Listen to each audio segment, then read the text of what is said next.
After battling breast cancer, Meera and her husband Henry move into a secluded, modern house Henry designed and built as a gift for her. They hope to leave their struggles behind and embrace a new chapter of life together. One evening, after a romantic dinner, they return home to find their house broken into. Despite the mess, the intruders take only 2 phones and a laptop, making it seem more suspicious than a typical burglary. The next day, police suggest installing a security system, while strange noises from the pipes during the investigation lead the officers to suggest calling a plumber. That night, the strange pipe noises persist, and the power goes out during a storm. While Henry checks the generator, someone attacks Meera inside.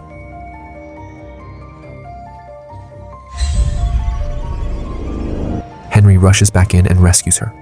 They see the intruders searching the house for something. Henry retrieves a hidden gun, helps Meera escape by jumping off the balcony, and faces the intruders. After a while, Meera hears 2 gunshots as she runs into her car. Henry reveals he killed the intruders and survived. The next day, Meera is upset that Henry hid the gun from her, but Henry argues that the gun saved their lives. The police arrive and reveal details about the intruders. Police inform them the intruders were brothers from a rough background. One of them died during the break-in, while the other survived and is now in the hospital. Police also mention the intruders recently reported a missing young girl named Christine, which they suspect might be connected to this case. That night, Meera grows uneasy with Henry's calmness after killing a person. Henry leaves to buy groceries but forgets his wallet, prompting Meera to follow him. She notices he's heading to the hospital where the surviving intruder is being treated, not the store.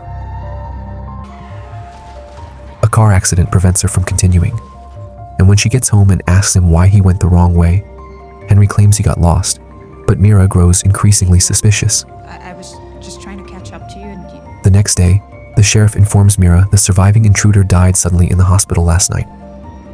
Meera gets suspicious and checks Henry's car GPS. She finds the address of a rundown house where Christine and her father Bill lived. At the house, Meera finds a receipt with Henry's name and a video camera.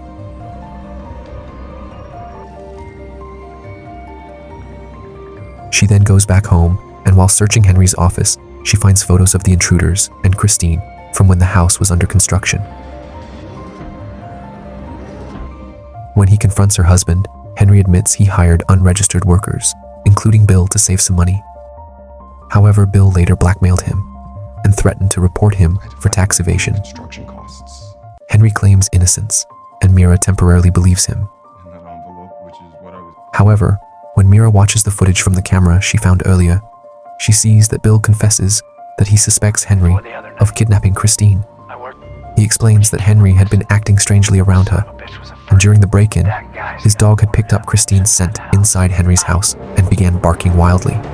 Meera searches the house blueprints and discovers a hidden basement room.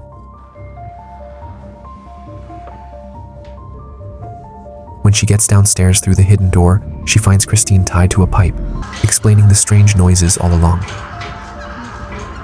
She tries to free Christine, but Henry suddenly appears and confesses he abducted Christine to have a child with her after Meera's cancer prevented them from his dream of having a child. He begs for forgiveness, but Meera is horrified and tries to call the police. However, Henry knocks Meera unconscious and ties her up and goes upstairs. After a while, Meera regains consciousness, frees herself and Christine, and they attempt to escape. Henry traps them inside, recaptures Christine, and tries to kill her, but Meera intervenes, striking him with a statue.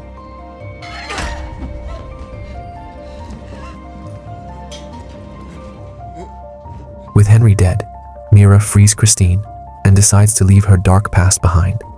She sells the house and starts fresh, determined to reclaim her life and leave her horrifying marriage in the past.